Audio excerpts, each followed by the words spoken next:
What's up, my comic comrades? One of the key stories that set up Marvel's One World Under Doom event and even moved it forward was the 8 Deaths of Spider-Man arc within the Amazing Spider-Man title. That's right, friends, Spidey is going to die, like a lot. And as promised, we're going to break down the entire thing for you, all 12 issues. And it all starts in issue 61 of The Amazing Spider-Man, so let's get started. The issue opens up with Spidey fighting a brand new villain called Burnout between 2 skyscrapers. And we see a window washer has been knocked off his scaffold, but Spidey saves him with his web and is telling the man to grab Spider-Man's bag and all that precious cargo while he does the dodging and fighting stuff. Spider-Man then asks, got any name suggestions for this new legally challenged entrepreneur who needs some supervillain branding? The man says, Sparky, but the villain says, I told you my name, idiot, I'm Burnout. Spider-Man replies, which implies someone who's giving up. Your career has just begun. And all this is happening as Spidey's captions say, today though, I'm not feeling it. Today life is just stupid. I'm exhausted. Thinking makes the inside of my skull itch, and everything hurts all the time, mostly because dipsticks like Burnout are shooting point blank at my chest with homebrew napalm. Yet, he tries. I explore non-punching interests with friends, dating as best I can,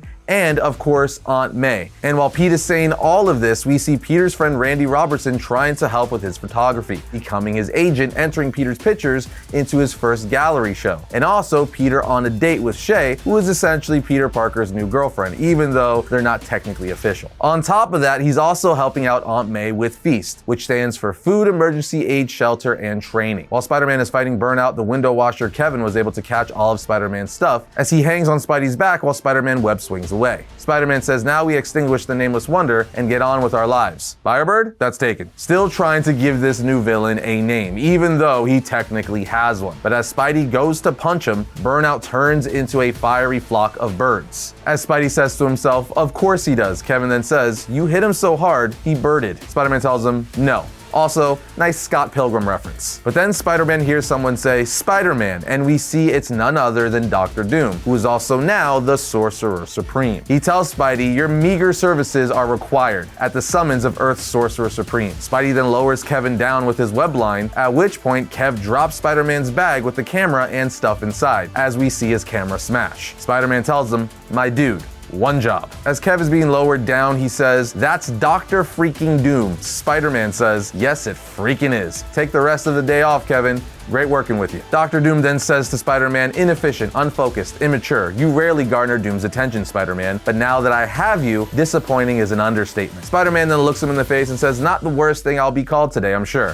What do you want? Doom tells him, I have chosen you for a matter of import, a task for which you are uniquely suited, a task at which you must prevail. Spider-Man just looks at him in silence as Doom says, your stunned silence displays understanding of the gravity of, but Spider-Man interrupts saying no and instead makes fun of the way Dr. Doom talks. At which point Doom says, you dare defy the word of Doom? Spidey says, pretty much, yeah. I could add some swear words if that'll make it more concrete. Doom then vanishes saying, then the covenant shall be broken. Spidey says, alright, that was shockingly easy. Covenant? He then goes back to work as Spidey and gets on with his day, which consists of going back to Aunt May's place and having to tell her that he doesn't have all of the feast money, because some of it was burnt by Burnout, but he doesn't tell her that, of course. He says it got burnt by a very hot pretzel. He then continues to tell her, I'm sorry, Aunt May, I promise I'll make up the difference. She responds by borrowing money from me, which is quite a burn, but he says, I get paid next week. Also, ouch. She sighs and says, Peter, when are you going to get it together? At this point, Randy and Shay come over as Peter apparently told Shay and Randy he would go to lunch with both of them, accidentally double booking. But because he forgot, he also had lunch with Aunt May. Now at this point, Aunt May, Randy, Shay are all pressing Peter for what's going on with him lately, and he gets anxious and says, I'll be right back. I gotta go to the bathroom, but of course he doesn't. He's using that as an excuse to get the heck out of there. As we see him on the rooftop as Spider-Man telling someone everything's so important that nothing matters. Peter can't have a life if Spidey's stopping crimes. Who is Spider-Man if Peter gets any wins? Can you trust the news anymore when AI is available on phones? What's the Covenant? A voice then says, is this like a test? As we see it's Spider-Boy, Spider-Man's new sidekick, who Spidey is currently training. Spider-Boy follows up by saying, I thought we were training. Spider-Man asks, so no thoughts on my existential crisis? Spider-Boy answers, I'm 10, with Spidey replying, I'm pretty pretty desperate. Anyway, right after that, Spider-Man's spider sense goes off and Spider-Boy wants to come along, but Spider-Man's like, no, you're level 3, pal. Sorry, ice cream later, I promise. Spider-Man then makes his way to a giant monster who says, by the will of my father, the immovable, the unstoppable, I declare the contest begun. Sintros will not be denied. Where is Earth's champion? As Spider-Man webs him in the face saying, sorry, he called in sick today, but this punching bag is happy to help with all your speed napping needs. This leads to a fight where Spider-Man quickly realizes the monster is here to fight him because of the Covenant. As the Beast says, the Covenant has begun. Earth's champion will face me. Spidey then uses his web lines to smash a dumpster on the monster's head, but it does nothing. The monster just says, insect, as he uses his power to manipulate gravity to put Spidey in a whirlwind spin before throwing him into a wall. At this point, Doom shows up saying, this is the task you were gifted. Spidey says, wait, what is that? That's literally gravity being used as a weapon. Doom says, many shall perish, fall victim to your negligence. Accept my task, receive my aid. Spider-Man says, yes, I accept, with Doom saying, of course you do. Doom wills it. Now pay attention for once in your life. From the dark cold chronicles of the Age of Strange, the young Sorcerer Supreme explored the length and depths of his magnificence, and all their potential inspired all. He quickly discovered the limits of his human power. In order to guard the Earth and its environs from the countless threats of the immaterial cosmos, he required aid. Bargains would be struck. Doom would never have required such unreliable and insufficient systems, but we play the hands we are dealt. While studying the eldritch histories of the Darkhold, Strange discovered the unsatiable Crimson Casket of Cyttorak,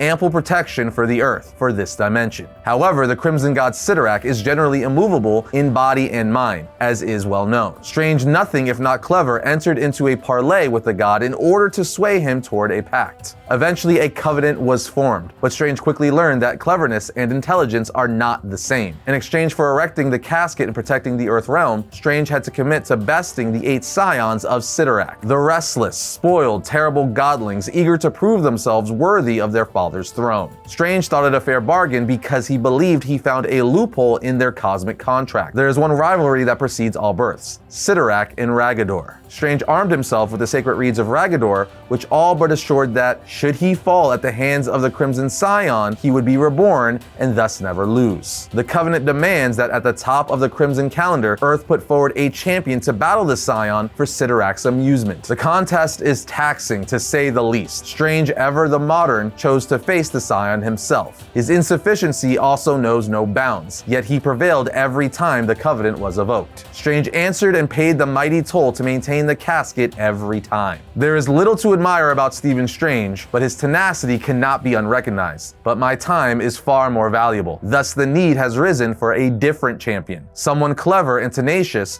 who is willing to put the needs of others above their own. Someone familiar with pain. As Earth's Sorcerer Supreme, I declare Spider-Man as Earth's new champion in the Covenant of Cyttorak. You will face the Scions of Cyttorak as my bannerman, armed with tools to aid you. Arcane armor to give you access to the mystic arts and protect your physical form. And 8 of the life-restoring reeds of Raggadorr. Face the Scion, beat the Scion, protect the Earth. This is the word of doom. As we see Spider-Man in his arcane armor and imbued with the mystic arts. Yeah, Spider-Man just got a serious power boost. Spider-Man, now knowing his task, then goes after the Beast saying, abracadabra, wicked webs of Wundagore. The Beast says, there you are, champion. You're new to this. You don't call out all of our spells. Spider-Man blocks his attack with a mystic shield saying, noted. As the Beast says, I am Sintros, first of the Scions of Cyttorak, imbued with the undeniable and inevitable attraction. I am the will that shapes the dance of planets, stars, galaxies. I am the motor that holds the universe in place. And in seconds, you could only be crushed in my presence. Spider-Man says if that egotistical weirdo slips up, he'll show me the source of his power. A black heart hole, thanks to the suit. I know all the cool secret names of things, just like I know that the luminescence of the limitless lagoon can not only fill a black heart hole, it can overload and destroy it. As Spider-Man says, here comes the magical choo-choo, open wide. He then punches the black hole, destroying it,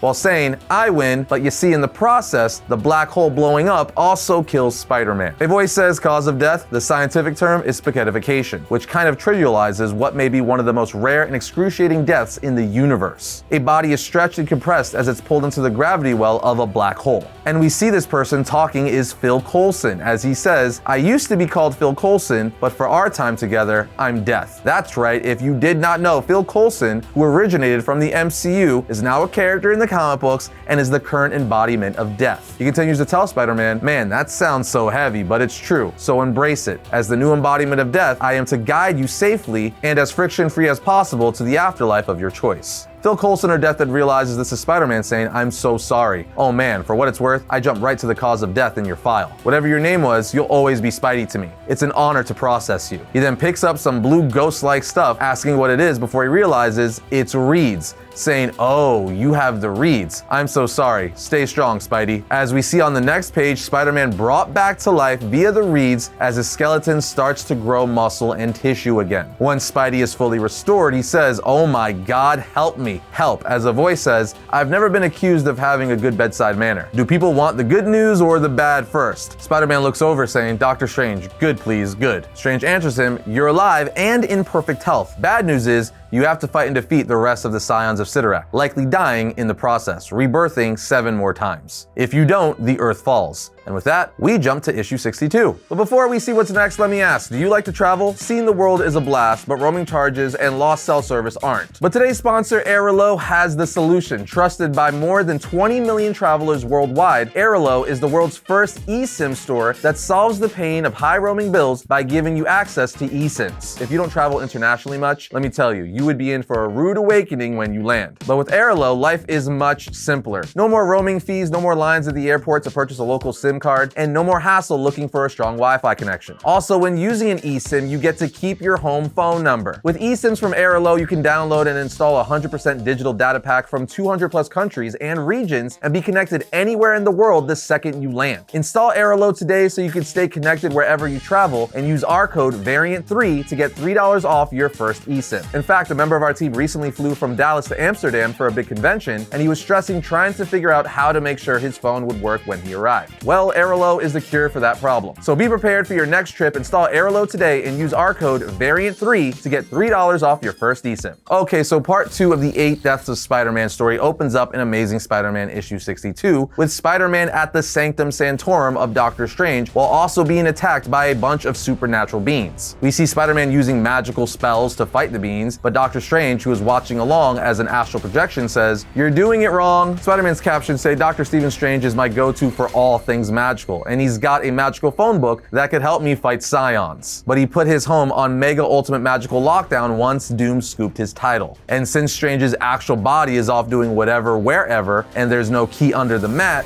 we broke in. We then see on the next page that Black Cat is actually assisting Spidey as well, since she's quite literally a cat burglar. They managed to make their way out of the sanctum with the magical book they were there to take. Spider-Man then cracks it open, and while looking at it says, "Maybe I'm not ready for the magic book." Black Cat makes fun of him saying, "Was that not obvious?" And Spidey says, "I mean, I'm not ready yet. A pot of coffee, a late night cram session, and the next sign will taste my mystic mojo." Black Cat and Strange then look at Spider-Man, and Black Cat says, "He's going to die." Strange replies, "Accurate, but again, not useful, Felicia." Black Cat asks, "Why is this his problem to face alone?" Strange answers, "Once Earth's champion is named, they must fulfill the covenant. Even if I could join you, direct involvement against the Scions violates the pact. My astral projection must suffice." Spider-Man then says to Black Cat, "I appreciate the worry, Felicia, but I'm good. I got reeds. I would just love not to use them ever again." Felicia then says, "Hope springs eternal, like I hope you'll pick up the phone once in a while when you aren't in a crisis." Spider-Man says, "I do, don't I?" She answers, "Did you know that I'm single again?" As she swings off, Spider-Man says, "No, I'm sorry. Hey, there are some amazing dating apps." With her finally saying, "I pray that your talent for saying the exact wrong thing at the wrong time helps save the world." Strange then tells him, "You're terrible with women." And Spider-Man says, "I wasn't bitten by a radioactive Romeo." "Can you tell me how to win now?" Strange tells him, "Peter, there is no winning. Cyttorak knew I was desperate to cast the casket, so he rigged the game in his favor. I rigged it back in mine. But I have never used less than 8 reeds." Spider-Man then asks, "How did you do this over and over again?" Strange tells him, "There are fates worse than death, Peter, worse than deaths." From here, we're taken to the Crimson Cosmos, where we see the 8 Scions of Cyttorak, the sons and daughters of Cyttorak. And we see they're all bickering on how to prove themselves worthy to their father and what their goals should be. We're then taken back to Peter, who's studying the magic book while eating pizza and talking to Norman Osborn. If you are not aware, Norman Osborn is currently good in the comics,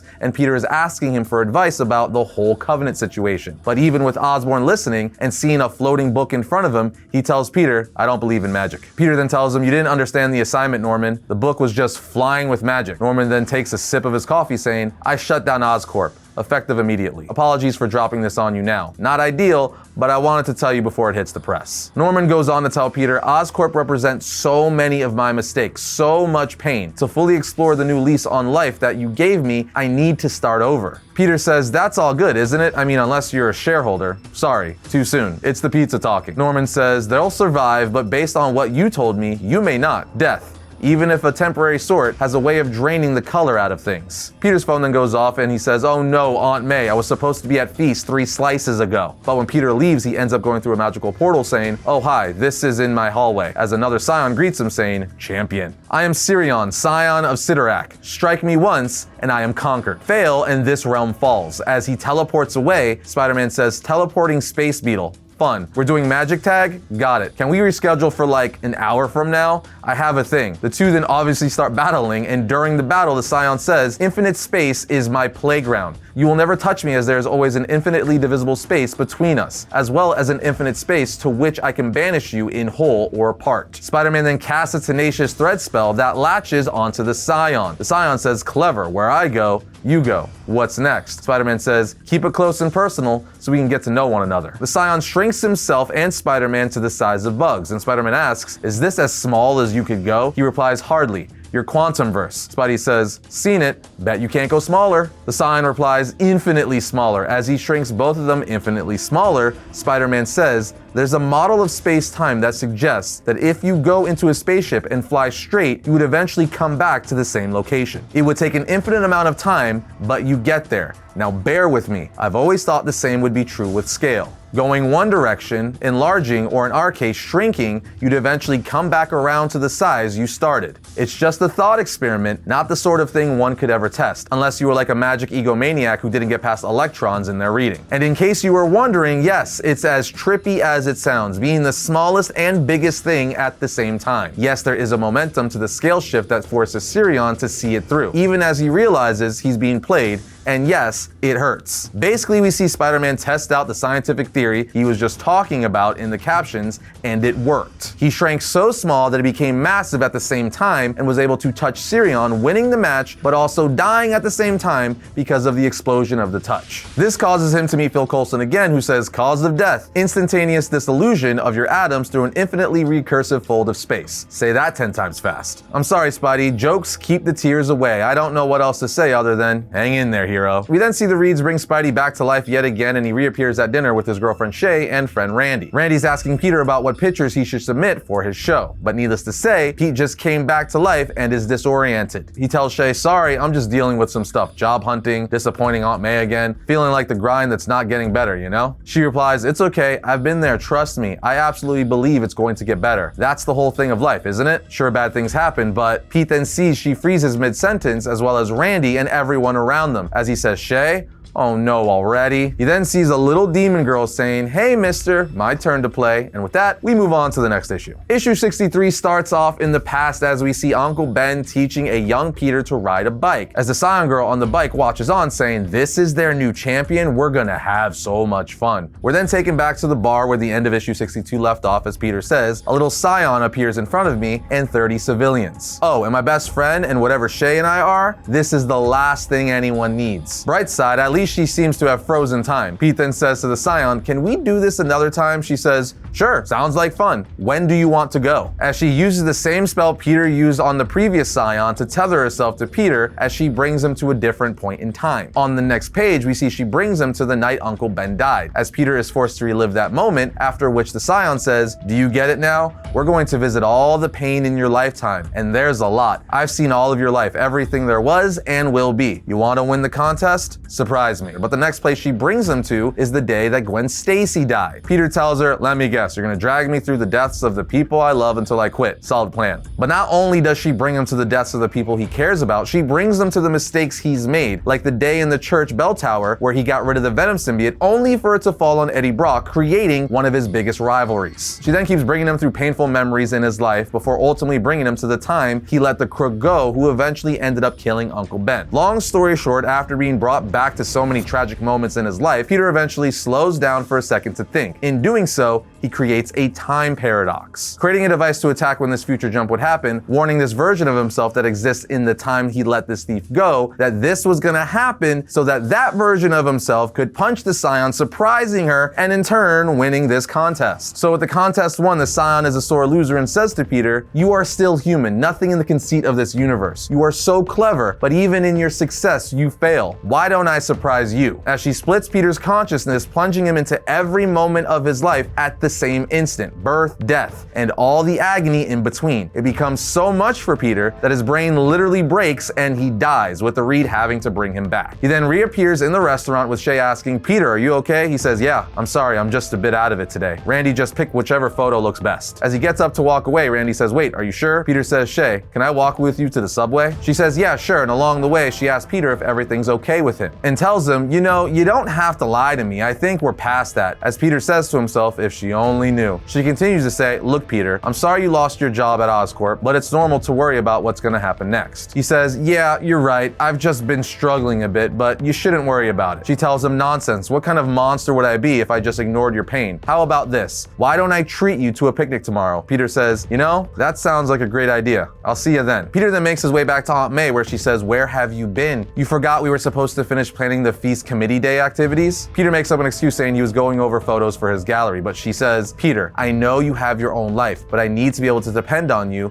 to keep your word. The event is only 1 week away. Do you know how much we have to do?" Peter then gets upset saying, "I'm doing the best I can, Aunt May, okay? I've had a terrible week and I forgot." Peter then goes to his room and dresses up as Spider-Man, going out yet again to meet up with Black Cat and basically apologizes to her for the way he was acting earlier, as dying has made him do a lot of self-reflecting lately. The next day, we see Peter meet up with Shay for their picnic and have a very nice conversation as two Scions look on, getting ready to challenge Peter next. The brother Scion says, "He looks so weak, we should challenge him now," with the sister saying, "No, Calyx, we need to understand this new champion before we rush into things." He says, "Fine, if you say so, Syra." Syra responds, "He knows very little magic and has defeated 3 of us. Better we study him before making our move. I do not understand this Peter Parker just yet," as we see Shay and Peter kiss. Meanwhile, in Alaska, we see Magic, Juggernaut, and several other mutants playing video games, but at one point, Juggernaut stands up and walks out saying, "I can't play. I must prepare." Magic asks, "Prepare for what?" And as we know, Juggernaut is the avatar of Cyttorak, so clearly he's sensing what's going on. But just like that, we move on to issue 64. The beginning of the issue starts off with Peter working on something while saying to Strange's astral projection, "Okay, so this is going to let me know why Syra casts her time travel window 6 months from now." Strange replies, "It should, if you cast the spell inside the device properly." Peter says, "Well, I put a timer inside just in case I did it." With Strange saying, "Nicely done, Peter. Since future me punched Syra like I planned, this is guaranteed to work based on either your magic or my tech. Belt and suspenders, as they say." Strange says, "Brilliant. If there's nothing else." Peter says, "Actually, there is something, Steven. How do I stop dying?" Strange says, "How do you?" "You're going to have to explain." Peter says, "We're 3 Scions of Cyttorak in, and I've already used 3 of my reads of Raggadorr to bring me back to life. I fought a gravity guy, a guy who thinks size is the only thing that matters, and Grandma Time. 3 wins, 3 horrible deaths. Trust me, not fun. I know I could win, but how do I stop dying?" Strange answers, "You don't." Peter is all like, "I don't. I've memorized every spell and every magic book you recommended since we last spoke. Surely there's a way to fight the Scions without dying every single time." Strange tells him, "You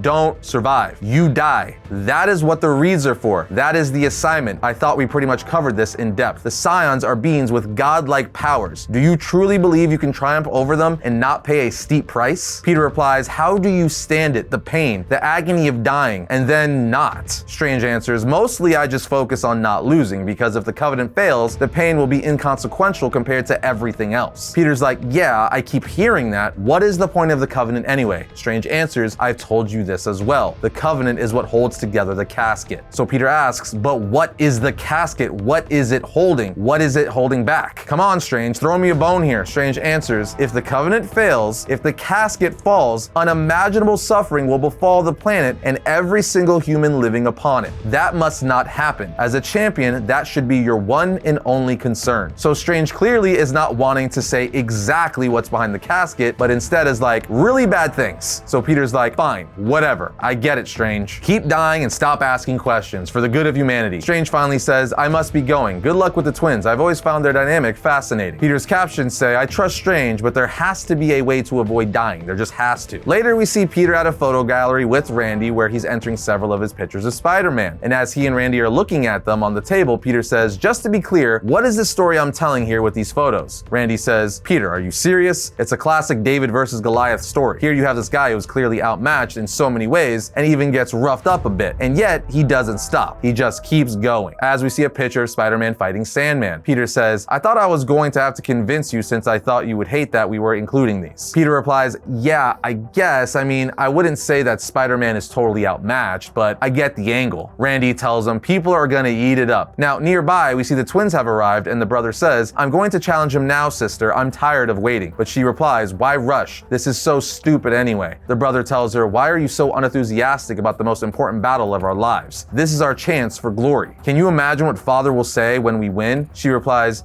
you seem to be ignoring the fact that the new champion has already defeated 3 of our siblings. We're statistically more likely to lose. He responds, you have to have faith in me, little sister. I have had enough of this silliness of yours. I will defeat this new champion and then father will see I am the best among us. She replies, you are going to lose because you underestimate your foe. And all father will see is that you are an arrogant fool. Then after this, we see Peter meet up with Aunt May as he delivers her the feast check from Norman Osborn for the community day. But after he does, he senses the twins, at which point he suits up and introduces himself saying, I'm ready. Let me guess, you're the next Scion and you represent the inevitably of a-holes. The brother says, you're bold confronting me before I challenged you. It just gets better. You rush to your death. I'll be happy to oblige you when I decide it's time. Spider-Man's all like, whoa, that's real neighborly of you. How about this? I challenge you right here, right now. The brother answers, what? No, you can't do that. That's not how this works. But the sister says, actually, brother, he can. It's merely tradition that we issue the challenge first. Spider-Man then says, wait, I have to fight both of you at once? But the sister says, no, I am slightly younger than my twin. I will challenge you after he loses. As her brother says, thank you for the vote of confidence, dear sister. The brother then tells Spider-Man, I am Calyx, the 4th Scion, the inevitability of pain, and I accept your challenge. Of course, you will have to decide whether or not to allow my crimson canines to wreak agony as you try to defeat me. Spider-Man says, okay, your fight is with me, as he releases his hounds on the city streets. The battle begins, but Spider-Man actually makes pretty quick work of the brother, beating him with his magical webbing and fists. So much so that Spider-Man asks, are we done here or what? The brother replies, fool, I will never yield to you. Spider-Man says, suit yourself, as he unleashes a barrage of kicks and punches, beating the crap out of Calyx. At this point, Calyx is on his knees and Spider-Man says, look, would you just yield? This is embarrassing. I'm embarrassed for you, and I'm a guy who knows what it's like to take a beat down. But the brother says, I will never submit to you, worm. So at this point, his sister walks up saying, enough, you cannot continue, Calyx. It is my turn. Her brother replies, fine, sister, have your moment. Spider-Man's like, so that's it? I won? With the sister saying, yes, you clearly won. Congratulations, Spider-Man. He says to himself, I didn't die. Strange is wrong. I defeated a Scion and I didn't die an excruciating death in the process. The sister says, and now it's my turn. Spider-Man's like, all right, show me what you got. She says, what I've got the inevitability of death. And with that, we jump into issue 65. The beginning of issue 65 opens up with the sister saying, to be clear, this is a waste of time. All of it. The Covenant is nothing but the echo of 2 egos in collision. The unstoppable and immovable. So stupid. I hate it. I hate that I am expected to come out to an insignificant rock hurling around the most average star and engage with the champion of a race of unserious beings and pretend that anything we do here matters. Sorry to say, champion, our conflict is inevitable. Spider-Man's like, you can always quit because based on the beating I handed your brother, defeat is inevitable too. The brother then says, while on the ground, I have not conceded yet. Even now I plot my second wave of attack. But the sister says, we are different. My brother craves power and my father's favor. I want to go back to my chambers, perhaps wash this miserable challenge from my mind with flagons of red wine. Draw baths. Spider-Man's like, you don't sound like the other Scions. She says, you don't sound like an Earth champion. But here we are. The brother then says, eviscerate him, sister, but she tells him, silence. The sister then tells Spider-Man, hold this fear until you can no longer bear it. Set it down, the challenge is over, and I win. Spider-Man asks, does it burn with the heat of 1,000 suns or something? She replies, pain is my brother's unimaginative obsession. The sphere shows only truth. I have found the truth is unbearable for your kind. Spider-Man says, how do I win? She says, you will not. He asks, if I could, how would I do do it. She tells him, hold on until the sphere has nothing left to share. So Spider-Man grabs the sphere and says, let's get this over with. We then see the sphere show Peter the day Aunt May dies in the hospital. Spider-Man looks on and says, inevitability of death. That's your kink? I've suffered more loss than you know, lady. I could watch sad movies about my life. She replies, you will, as he then watches the Hobgoblin kill Mary Jane in the future as Hobgoblin impales her through the torso with a projectile from his glider. Spider-Man then tells the sister, I get this game. Who can get bored first? Cool, I'm winning. The future isn't written. This is all just emo fanfic. She tells him, true, it's possible she dies in her sleep at 94 or chokes on some fruit tomorrow. What is indisputable, however, is that her life will end. Spider-Man says, I know that. She says, yes, but now you feel it. She then shows him how J. Jonah Jameson dies, and then Randy's death, Shay's death, Black Cat's death, Norman Osborn's death,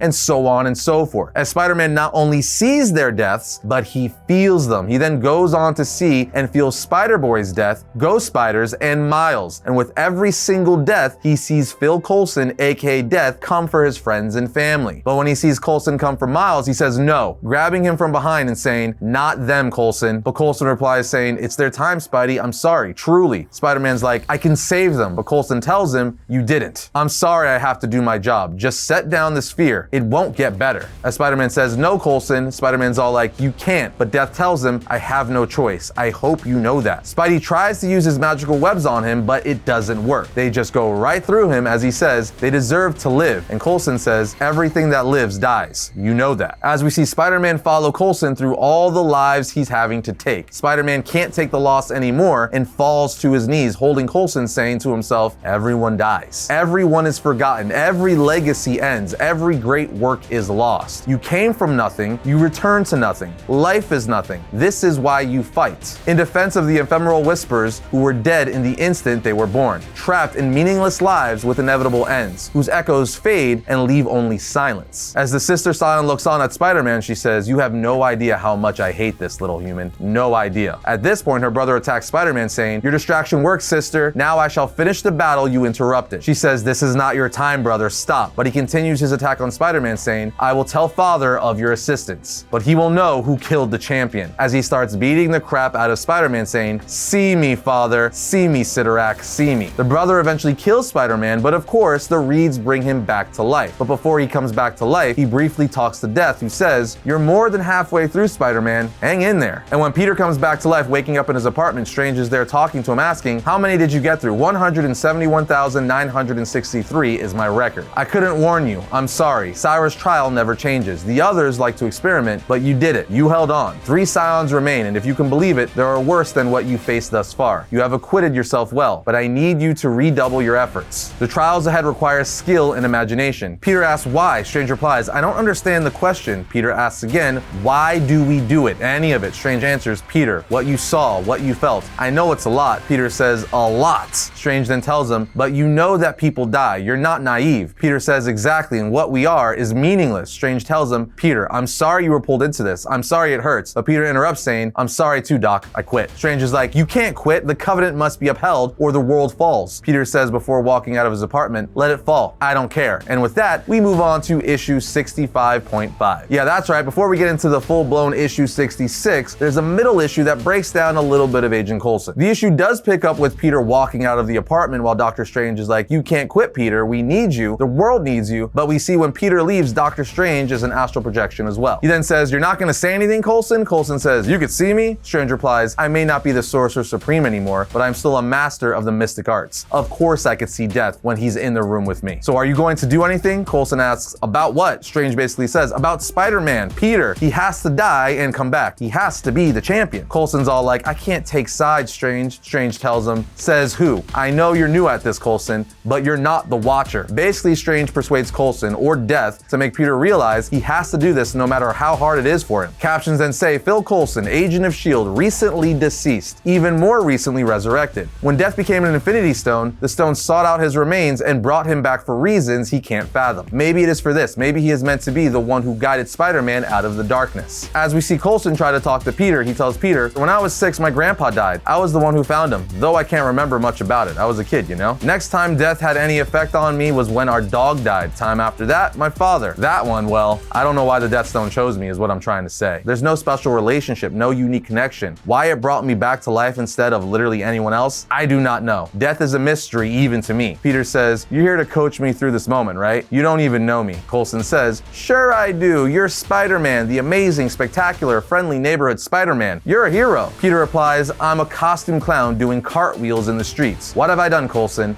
I fought bad guys, invited calamity, endangered my loved ones, and for what? Nothing ever changes. All I've done is delay the inevitable." Coulson replies, "You're right. I don't know you. To know you, I'd have to see your life through the people you've lost." But even so, Peter then interrupts saying, "So go ahead. That's one of your snazzy new powers, isn't it? Take a good look." At which point, Coulson looks through Peter's life, all the tragedy and loss he's endured, and eventually realizes Spider-Man could not be happy. His story is a life of tragedy. In order for Spider-Man to be Spider-Man, it needs to have him driven by guilt, fear, and recrimination. Every death visited upon Spider-Man batters him, molds him, shapes him into something different. As Coulson sees the results, if not the hands, at work. If not the intent, the purpose. But there is purpose, and this simple, elegant fact fills him with hope, and suddenly Coulson wonders that without all this death, would Spider-Man be able to save all this life? As we see Spider-Man saving so many people, Peter tells Coulson, "Stop, none of this matters, none of it means anything, everyone dies anyway. And usually it's awful, you of all people should know that." Coulson then says to himself he cannot see why the Death Stone had chosen him out of everyone, but a glimpse into the hardships that Peter Parker has endured forces him to reckon with his own shortcomings. There is a locked door in his memory, and Peter has shown him how to walk through it. The moments that shape us, the tragedies and trials, the deaths of loved ones, the misfortunes and hardships and setbacks and losses. They're each their own chisel, and the chisel strikes the marble, and the shape beneath is gradually revealed. In such a way, the universe built Spider-Man, strong, durable, kind, compassionate, a man with an understanding of his true responsibility. But this covenant did what years of tragedy cannot. Death after death after death, beyond what even death himself sees daily on this planet. The reeds of Raggadorr saved Peter Parker, but death killed Spider-Man. As we see Peter buy a pizza and eat it while sticking to a building in the city. And just like that, we're brought to issue 66. The issue opens up with Cyttorak sitting on his throne as his children say, "Father, did you see that nonsense?" Calyx, who had already lost his challenge, interfered in the fight with Syra. "Oh, great father of Cyttorak, father, I defeated their champion. Did you not see?" As Cyttorak just stares, Syra says, "Was that the approval you were craving, brother? Seems more to me like silent disappointment." Calyx then says, "Father, please." But Syra just tells him, "Enough, Calyx, you had your chance and failed. It is Kratios' turn, unless you disagree, wise Cyttorak." Calyx then walks away saying, "Must I continually be mocked and overlooked?" The comic then brings us to Manhattan, where we see Peter yet again eating pizza, this time on the top of a building. We also get flashbacks of him ignoring Randy, even though Randy is trying to enter Peter's photos into a gallery. He's even rude to Aunt May when she asks, "What do you mean you can't help me set up for the community day? This is crunch time, Peter." And Peter replies, "Yeah, I told you, May, I'm busy. It'll be fine." As Peter's continuing to mope and think life is pointless since it all eventually ends, we see Syra and Strange watching as Syra says, "The human is nothing like you, Strange. He never truly attacked me, and he never gave up." Strange replies, "This is why you asked for my help, Syra?" She replies, "Yes, let me finish. When we fought, you would detach. The champion grieved each life, even those he never met. Irritating."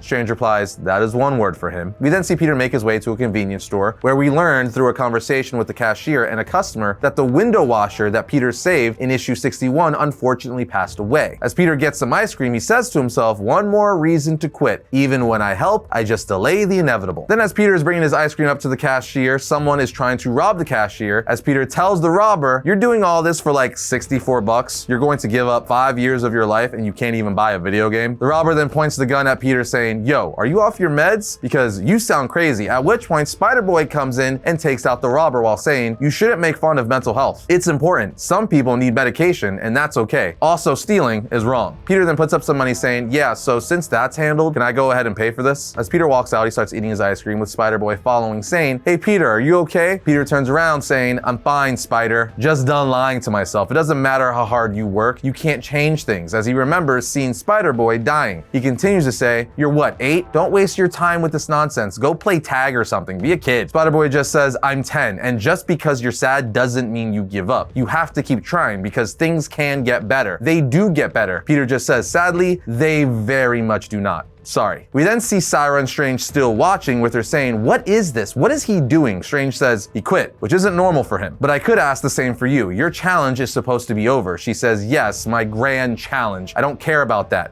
Why do I care about him? We then see Peter meet with Shay in Times Square, and she's clearly pissed at him because he's been distant for weeks, ghosting her, and then she gets a message from him asking to meet up for help. She shows up and he basically asks, how do you do it when it all feels so pointless, being that she's a nurse and deals with tragedy all the time? In the end, she tells him, there's a saying, pain is inevitable, suffering is optional. Peter, find a professional to talk to, and good luck. Hope that helps. And as she walks away, Peter just sits there saying, it doesn't. As he envisions a bunch of deaths he was forced to see. We are then taken to X-Men headquarters where Juggernaut is saying, gotta go, gotta get going soon. Cyclops asks, Marco, is everything okay? He says, no. Cyttorak, Scions, Champion. Juggernaut continues to say, Psylocke, we gotta get to New York, now. The world, everyone is in danger. Cyclops then looks at Psylocke saying, we should get to New York, he can't be serious. She responds he is, and he never suggests missions. So they get the Quinjet ready and head to New York, as Psylocke gathers the others. We are then taken to Peter, who's sticking to the wall outside of Black Cat's apartment window as he says to himself, I should go, she doesn't need my nonsense right now. But before he can leave, she peeks her head out the window saying, Spider, why are you always lingering outside my apartment and out of costume? As Peter also envisions her death that he saw. He replies, I saw you die, Felicia. I saw everyone die. Everyone. And it did nothing. The world went on. And I just can't. Black Cat then sits on her windowsill saying, everyone dies, Spider. That's how the story ends. You won the challenge though, right? He says, I didn't lose, but I lost. And I don't think there can be a win. Ever. And I just can't keep doing it. Any of it. She asks, and you came here? Why? He says, when we first met, you'd ask me why I did what I did. I always had an answer. Sometimes I felt a little stupid and naive back then. I feel really stupid and naive now. Correction, I don't really feel much of anything right now. She then comes out to Peter saying, oh Peter, you have to know that no matter how bad things get, there is still good in the world, as she starts kissing him. And yet again, Strange and Syra are looking on. With Syra saying, I thought I understood you humans, but I judged all by you, and he is not like you. This new champion has shown me how little I understand. He seeks to find comfort in one whose loss will destroy him. It's a contradiction, bereft of logic. Strange tells her, that's humanity in a nutshell, and Peter is humanity. Strange asks her, what did you do to him? She says, nothing I didn't do to you, just more of it. He asks, how much more? She says, last we met, you endured 809,000 deaths. And Strange asks, and Peter? She responds, 3 million, and he didn't drop the sphere. And after breaking, he can't help but seek connection, and I must ask why. We are then taken back to Calyx, who says, no one in the Crimson Court has ever traveled beyond the casket. They wouldn't dare leave my father's pointless protective shell. But I dare, because I fear nothing. The Blight, this is what they fear? The threat beyond the protection of the casket? Ha!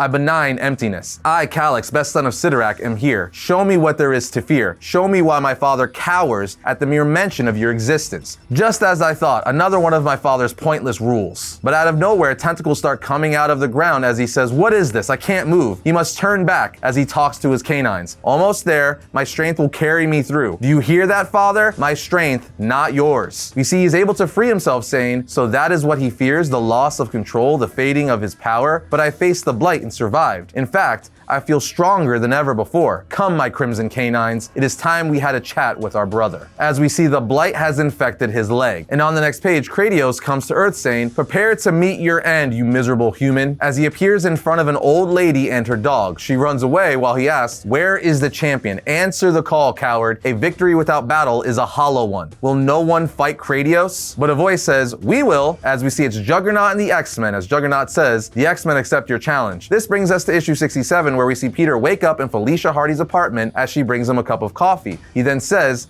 thanks. Look, about last night, she answers, yeah, I have to head out. Can you lock up when you go? As Peter says to himself, Felicia doesn't want to talk about it, which is fine by me because for once, I don't either. So she kisses him on the cheek and he answers saying, sure. And thanks for letting me crash here. She then tells him that's what friends do. As Peter watches her leave, he says to himself, I hear a buzz, the tingle of magic. One of Cyttorak's scions has come to New York. I try to care, it doesn't work. So Peter has really checked out. Across town, we see the X-Men fighting Kratos, who says to the X-Men, do you fools really think you could defeat me so easily? Cyclops replies, we need to limit his movement so that we can keep the fight contained. That's you on the psychic front, Kid Omega. Temper, can you ice the roads so it's difficult to find purchase? The crazy part is, none of the X-Men's attacks are really doing anything to Kratos. So much so, he even says, "None of you are champions, thus you have no chance. Stop annoying me while I destroy your world." Cyclops says, "Yeah, no, we're just getting started." Kratos then tells them how amusing, humans are weak next to the might of Cyttorak and his ilk. The Juggernaut shows up saying, "Oh yeah, do I count as one of the ilk?" As we see Juggy stomp Kratos into the ground. Meanwhile, Cyttorak is watching this in his throne room in the Crimson Cosmos. As one of his children says, "Earth's champion did not show. Will you declare the covenant nullified, father, or will you let them fight?" But he doesn't answer as Kratos asks Juggy, "Who are you to challenge your betters? The crumbs of my father's power that you possess do not make us kin. You are not the son of Cyttorak. You are no champion." But Juggernaut says, "Shut your pie hole. The X-Men are Earth's champions now," as they all continue their assault on him. Back at Peter's apartment, Doctor Strange's physical self shows up to Peter saying, "We need to talk." Peter says, "Why? Aren't you tired of telling me the same thing over and over?" Strange says, "I should not be here, as there are other world-ending problems I need to attend to, but I have to tell you about the Blight now." Peter says, "Pass, unsubscribe," but Strange just uses his magic to lift Peter up, saying, "Whether you like it or not, you will hear what I have to say about the Blight. There is no more time to coddle you." We are then taken to the Crimson Cosmos, where we see Calyx holding his head as his body is clearly infected with the Blight. He tells himself something has changed after leaving the protection of the casket and challenging my father's edict. "I feel so, what is this affliction?" as he screams in pain. He then says, "Oh, now I understand. Power." As we see his body transform, he continues to say, "My hopes, my dreams, and petty desires. Such a waste of time. Yes, this is true strength. There is so much to be done, so much to claim. Come, my hounds, we have work to do," as he's now been infected with the power of the Blight. We are then taken back to Strange, who tells Peter, "When I first encountered the Blight, it nearly destroyed me. I was younger then. The secrets of the universe were revealed to me, and I was filled with wonder and awe, but I was still not ready for the cosmic energy known as the Blight. I studied it because that is who I am, but the more I learned, the more I realized that it was a threat to Earth and everything I hold dear. I tried to destroy it, but it was a wasted effort. The Blight is eternal. It is a force of nature as inexorable as the solar flares or death. It exists to extinguish life. If it were to perceive humanity, it would be our end. I searched for a way to destroy the Blight through this reality and others you cannot even begin to imagine. There was only one option, the spell for the casket. I rejected that solution at first, but eventually I did the unthinkable. I made the bargain with Cyttorak that resulted in the covenant. The casket is the only thing keeping the Blight from perceiving Earth and raining misery down upon us all. The Blight seeks to prune life and does so through an affliction known as soul rot, an endless torture where living things seek out the things they love the most and destroy them. So this answers the question Peter and all of us had. What exactly is in the casket? And that is the Blight, the reason for Strange making the covenant with Cyttorak in the first place. And now Calyx has been infected or taken over by it. Strange then goes on to tell Peter, there are things worse than death. Soul rot and the chaos the Blight would wreak on Earth are among them. Peter says, I understand what you're saying, Strange, but does it matter? We save people from that. Something as bad or worse comes anyway. Strange then gets in Peter's face saying, you need to snap out of this, Peter. The X-Men are brave to take on Kratos, but they aren't the champion. You were chosen, you agreed, you were given all the tools you needed. If you do not return to the field of battle, the Blight will destroy everything. They will lose. Peter says, I wish you and the X-Men all the luck in the world. As Strange just looks at Peter like, really? Yeah, this is some of the most down and out I've ever seen Peter. He doesn't care if it means the end of the X-Men or the Earth. He thinks this is all just so pointless. When Strange is gone, Peter says, you may as well leave too, or stay, or keep your creepy surveillance. Makes no difference to me, Syra. She then tells him, you are certainly fascinating, mortal, but you are not all that I watch now. These are times unparalleled. I watch your city, your people, and I watch my brother as those who foolishly take up your quest, as we see the Juggernaut fight Kratos. With Juggernaut getting the upper hand, asking, do you yield? Kratos says, I yield. You may have won this day, as someone punches through his chest from behind, saying, foolish brother, he may yield, but I do not. As we see it's Calyx who's returned and says, I, Calyx, and my rot dogs claim the Earth as our own. Go, show them what it means to suffer. The X-Men then start to fight the rot dogs as Juggernaut goes to punch Calyx, but Calyx just stops Juggernaut's punch with a single hand, saying, my father sees fit to bestow his best gifts on everyone but me, but I have something better now. As he tosses Juggernaut through a store window, Magic runs over saying, you okay, Kane? He says, no one stops the Juggernaut, but apparently, if you have the power of the Blight,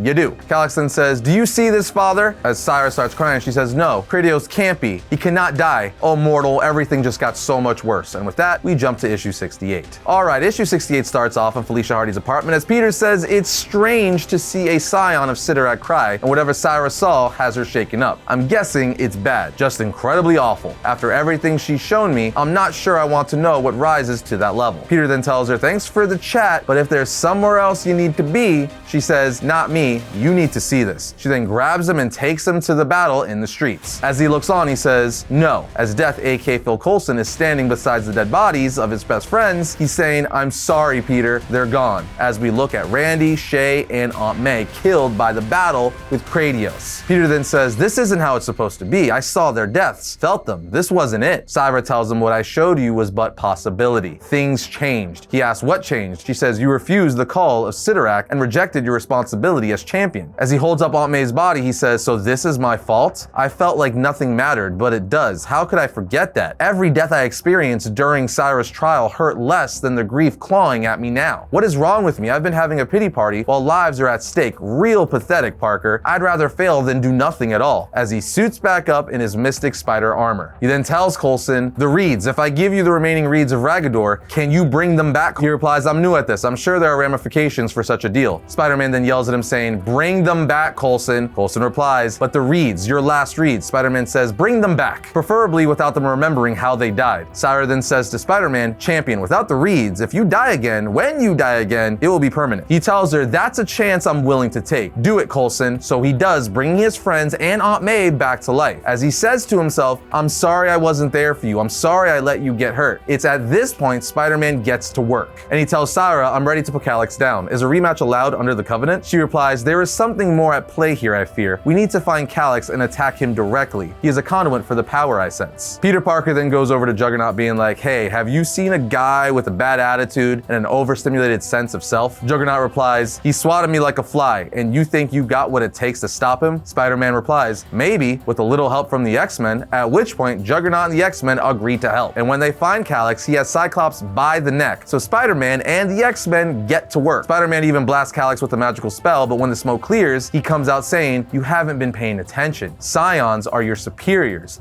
and the Blight makes me their superior in every way. At which point he sends his rock canines to attack everyone in the city, and then just makes them explode saying, it's time I left for more promising ventures. Good luck. Perhaps I will return once I've claimed my father's domain, if anything remains of your planet. Once Calyx leaves, Cyclops says, hey Marco, catch, as he blasts him with his optic blast. Syra says no and grabs Spider-Man saying, we need to get out of here. Spider-Man tells her, hey, what gives and where are we? As we see, she brought him to a place between Earth and her world. She then tells him, we cannot help your friends like this. Your friends, they belong to the Blight. And it's like this all over the city. People have begun to destroy that which they hold dear. Soul rot, I've heard it called. The Blight's signature. The fabric of your world is unraveling. Calyx has poisoned it. We must stop him. To do that, we must go to the Crimson Cosmos before Calyx can absorb the remaining Scions as he did Kratos. Spider-Man says to himself, soul rot, this is what terrified Strange. He then tells her, so why do you suddenly care about the Earth? Shouldn't you be, I don't know, celebrating? She replies, there is something worthwhile here. There is still so much I do not understand about humans, but I want to. Now, this is not surprising as she seemed very different from all the other siblings. So they make their way to her world, and when they get there, Syra says, all of them, all of my family dead. Calyx did this. My brother did this. She then asks, Father, how could you let this? Why does my father not fight back? He is a warrior. This is his domain. Spider-Man tells himself, I don't understand what exactly is happening. Magic still feels like something strange and alien, even after all of the champion nonsense. But it definitely seems like the big guy should put up more of a fight. Syra says, if my father will not fight, I will. See if you could rouse my father while I find Calyx. She then says, brother, where do you hide? I came to stop you. As we see Spider-Man trying to get Cyttorak to talk, a portal opens up above him, and we see it's the Blight coming through, and it's terrifying. It looks like a freaking monster spider thing. Spider-Man says to himself, I've been afraid before, but the terror I feel now makes every other moment pale in comparison. This is the Blight that Strange feared. Spider-Man continues to say, how can we fight something so massive, so powerful? Calyx then appears behind him, picking him up by the neck, saying, you don't. Know this was your last breath. My triumph will be complete. As he snaps Spider-Man's neck, just dropping his body in front of Syra, with Agent Coulson appearing behind her saying, you did your best, time to go. And with that,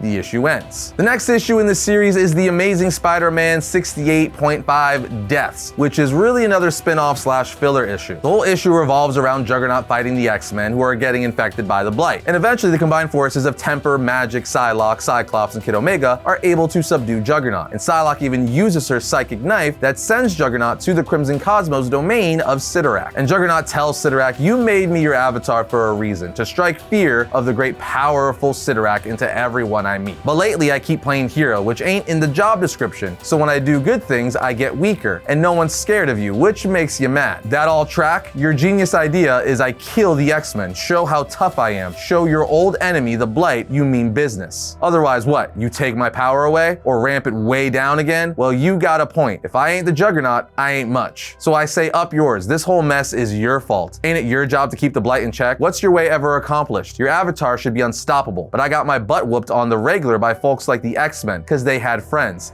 And I was like you, big, stupid, and pointless. You know, the only time anything I did mattered? When I had friends. So I ain't about to kill them on your say-so. Not when it seems to me you're the reason we're all here. Now either send me back and let me handle things my way, or get off your fat red behind and clean up your own damn mess." It's at this point Cyttorak sends him back, and once Juggernaut returns, he starts soloing the X-Men. At one point, Cyclops says, "You made your choice, Marco. I won't hold back." But Juggernaut just tells him, "I know I say it a lot, but today it's extra true. Nothing stops the Juggernaut," as he takes down Cyclops. At this point, Magic gets in with her sword, stabbing him in the back, but Juggernaut's like, "Yeah, not today," as he says, "Can you hear me, Cyttorak? I'm not giving up. Give me whatever power you can or don't. I'll keep fighting, but I won't kill them. You might see enemies here. All I see are people who didn't give up on me when they had every reason to. So I'll be damned if I give up on them. You want to take my powers? Go ahead. I'll go down as King Marco," as Juggernaut is able to fight them off with the help of Cyttorak. And the issue ends with Cyttorak looking on at Spider-Man's dead body as Death is ready to take him, with Syra crying. And it's with that we go to issue 69. Issue 69 starts off right where we last left off, with Juggernaut continuing to fight the Blight-infected X-Men. As Syra's captions say, "My father is fond of playing games. This should not shock any who know of Cyttorak the Immovable, master of the unforgiving Crimson Cosmos, patron of the unstoppable Juggernaut." As we see Juggernaut say, "Snap the hell out of it, X-Men." Syra's captions continue, "Perhaps it is how he finds pleasure in an unending, inevitable existence. He certainly does not find it in his children. Today, however, my father's games have taken a turn, and the denizens of Earth shall be the first victims of his folly. Broken toys, all of them, forsaken by a god, left to wither and rot to the core of their souls by an insatiable Blight. My father's foolish game ends in loss, inevitable, as we see the Blight come down on top of Manhattan." From here we are taken to Calyx, who is standing over Spider-Man's body, and Syra, who's mourning him, saying, "You're a fickle one, sister. You fiend to care about nothing, yet you came to the aid of this miserable human. You hate father, but when I finally rebuke him, you take up arms against me. I have broken Cyttorak's ill-conceived covenant, freed you, yet your eyes carry only contempt. I do not know whether to kill you or marry you," which is very creepy considering that's his sister, bro. She then replies, "This has gone too far, Calyx. The Blight was never meant to find this realm." He replies, "The Blight is power we were denied so that we would remain cowed in his shadow. He was afraid of what I could do with this. No more. I will speak to father directly and with extreme vigor. You have until after I kill him to join me. After that, I cannot vouch for your safety." She then says, "He is right about one thing. I am fickle, unknown even to myself." Death replies, "Not to be rude, but it's a little late to discover your capacity to care about people, Syra, Scion of Cyttorak. Too late for Spider-Man, at least. So if you'll excuse me, I have to get to work. Thanks to your brother, I'm about to be very, very busy." She replies, "Honored avatar of death, I know that you must carry on with your grim work, but this is all wrong." As Calyx attacks his father, Syra continues to say, "Cyttorak is the most powerful of the quintessence. Even if Strange speaks true and Cyttorak did not know of the Blight, my father yields to no one and no thing. Why does he not fight back against my brother?" Death replies, "Is that what you're really asking, Syra, or is something else bothering you?" We're then taken back to Manhattan, where we see Randy, Shay, and Aunt May are like, "Oh my god, we're alive again," as we see Doom and Doctor Strange observing and trying to fight back the Blight. Doom says, "This is your folly, Strange." Strange answers, "It's not too late, Victor. Go to Cyttorak and convince him to restore the casket to lock the Blight in its tracks. Doom responds, you know we're beyond that. You should have let me wipe the city from the earth when the Scion was vulnerable. Strange tells him, you should have accepted the Covenant yourself. You damned this planet, this universe, because you were unwilling to suffer. Doom tells him, watch your tongue, with Strange grabbing Doom by the shirt saying, you were Sorcerer Supreme when the Blight came to this realm. Failure is yours alone. But Doom just responds by blasting Strange's astral projection while saying, do not question your better, Strange. Death then says, until very recently, your world proceeded as expected. Cyttorak sat on his throne immovable. Your brother lusted for power he'd never have. The Covenant, game or not, began as it had many times before, and you didn't care about any of it until you did. Syra replies, until Spider-Man endured the deaths I showed him. Death says, wrong. You're so close, Syra. Not the deaths. She answers, the lives? Death then says, you and your father are essentially immortal. You see the curvature of the horizon of time. From that detached point of view, it's easy to believe that nothing matters until one day an insignificant player enters the game and your perspective shifts. Your eyes fall from the endless horizon and land squarely in the now. What's happening now? She then says, Cyttorak is not immovable. He's paralyzed by loss, but he can't feel loss unless, Death says, atta girl, I knew you'd get there. Death then continues to say, can't feel loss unless you have felt love. Love for a friend, love for a parent, love for a hero. Who knows that each of the tiny lights that illuminate the infinite dark of the cosmos for even a single heartbeat is fragile and unique and beautiful. So it deserves to be protected. That's what your father is feeling. That's what you are feeling, Syra. Love for life is the only meaning that could be found in a meaningless universe. The weight is unbearable to some, to others, Syra asks to him. Death replies, Spider-Man's dead, Syra.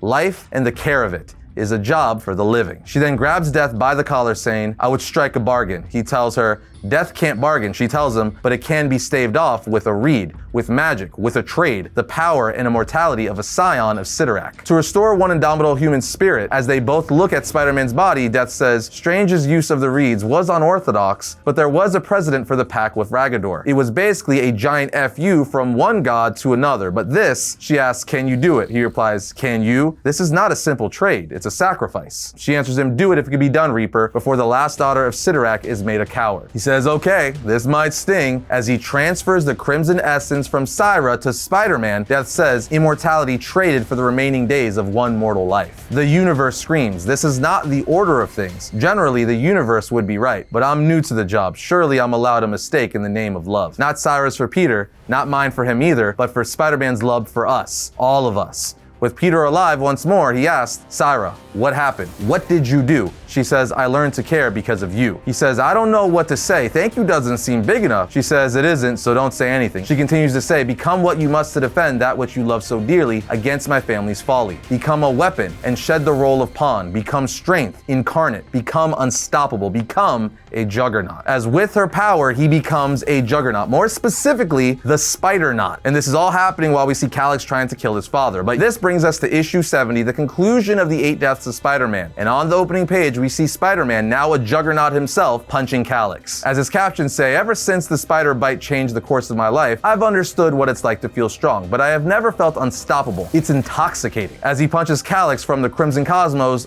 back to Earth, which is insane. Doom even asks Strange, what has he done? As Calyx gets back up saying, how? We see Spider-Man offer Juggernaut a hand saying, hey Juggy, thanks for holding the fort. The good guy look suits ya. Juggernaut replies, just a guy, Web, trying to do better. You look ridiculous. Spider-Man replies, but I feel great. How's the team? Juggernaut answers, better. You knocked the rot right out of them with that entrance. Magic then gets up saying, Kane, I hurt you. He says, barely a scratch. Don't feel bad, Magic. She replies, I don't. Just wanted it noted that I got in a good shot. Corrupted or not, it counts. Looking good, Spider-Knot. Juggernaut replies, she's fine. Not right in the head, but fine. Spider-Man then says, we're not done as Calyx gets back up with his rot hounds. Spider-Man then says, it's all for nothing if we don't give the son of your boss an attitude adjustment. Juggernaut replies, no one's the boss of the Juggernaut. Spider-Man says, for the first time I understand why you feel that way, like on a cellular level. Juggernaut then tells him, yeah, it rocks. You ever heard of the fastball special? It's an X-Men thing. As he throws Spider-Man into Calyx. At this point, Juggernaut basically tells Spider-Man, look, I'll take on Calyx, but your fight's up there with the Blight itself. Spider-Man then tells him, the Blight, it's God, it's so big. Juggernaut says, Word of advice, you're a juggernaut. Don't think, just do. Always work for me, more or less. And with that, Spider-Man charges up saying, this was a good life. Once more from the chest, as he uses his juggernaut power and magical abilities, being the champion of the Covenant, to jump into space, punching right through the Blight. Meanwhile, back in the Crimson Cosmos, Saga is talking to her father, Cyttorak, telling him, I have traded my immortality, my share of your crimson magic, to spare the life of a mortal champion so that he could save the Earth realm, including you. Her father asks, why am I immobilized, indecisive, confused? She replies, I have been asking myself that very question since I met this curious human. The unthinkable has happened. You have lost 6 of your children, their immortality, their essence, stripped away by the Blight in the form of Calyx. Humans call it grief. Cyttorak screams, saying, nothing can hurt Cyttorak. But she says, no, the great Cyttorak did nothing as his son killed his siblings and attacked his father. You are broken. He then tells her, make it stop. She says, I cannot.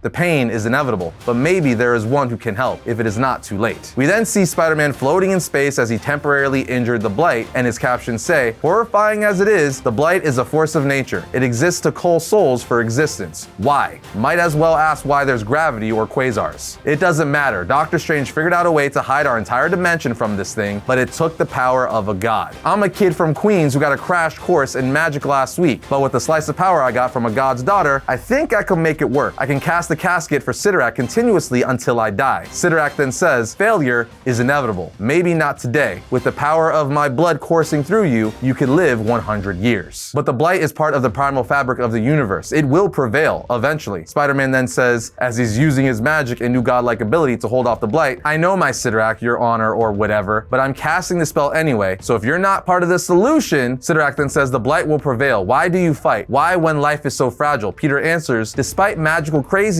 of the last few days, this is the only life I have. Most of the time, it's hard. It's not fair. Sometimes it flat out sucks. But it's my life. There's not another one like it anywhere. It's beautiful exactly because it is so fragile. Every life is like that. Even if in 1,000 years my life and anything I've ever did won't matter, it matters today. Today is worth fighting for. With your view to the horizon of infinity, I don't expect you to understand, Cyttorak, and I don't care. I'm alive. I'm fighting, just like everyone. But at that moment, Cyttorak pushes Spider-Man away, and captions from the Book of Vishanti say, I will become the crimson casket that shields this world, this dimension, from the horror of the Blight. I will protect my remaining children, flawed as they are, and this world. This is the new covenant, not forged on a whim, not even forged by my own will. I made this pledge because I grieve, and I fear that without action, grief is all that will remain. On this day, the Sorcerer Supreme taught a god what it means to live, and forged the barrier that would forever shield our universe from the Blight. That's right, Cyttorak decided to shield Earth from the Blight, now being able to feel what grief is after losing several of his children. And in the Book of Vishanti, Doom is taking credit for it, which is hilarious. Anyway, back on Earth, Spider-Man is his normal self once again, just lying on the pavement, tired, saying to Doctor Strange's astral projection, I never want to do magic ever again. Not even at kid parties. Never. With Strange saying, fair enough. Sometime after this, we see Peter going around apologizing to Aunt May, Black Cat, Randy, and Shay. And when Peter apologizes to Shay, who showed up at his photo gallery that Randy put on for him, he says, I was in a bad place, and that's not an excuse for how I behaved, but I wanted you to know I got to the other side. What you said about pain versus suffering helped a lot. Life on life's terms. And if maybe life decides that I can call you and try again, she replies, well, I've been thinking about it. You're gonna need a nurse after the beating you're gonna take after the show. He replies, ouch, you're killing me. Keep going, as the comic ends with captions saying, I was here,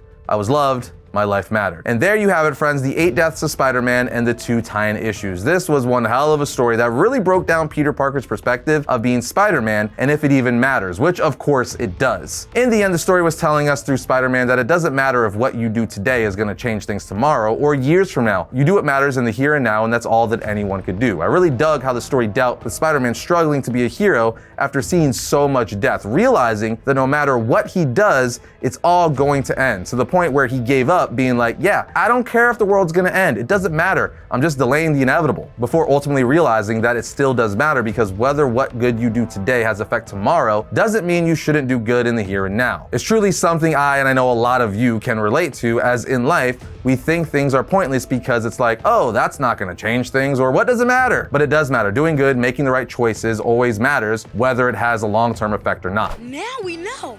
And knowing is half the battle. G.I. Joe! I just really liked how this explored Spider-Man's reasoning for it and for not being a hero. Not to mention, we got a lot of cool moments. I mean, Spider-Man becoming Juggernaut was absolutely insane. I hope to see that come back around someday. Not to mention, he was also a sorcerer on top of that. In short, I really enjoyed this Spider-Man story, but what did you guys think? Let us know your thoughts down in the comments. And we'll see you next time when we talk about all things comics.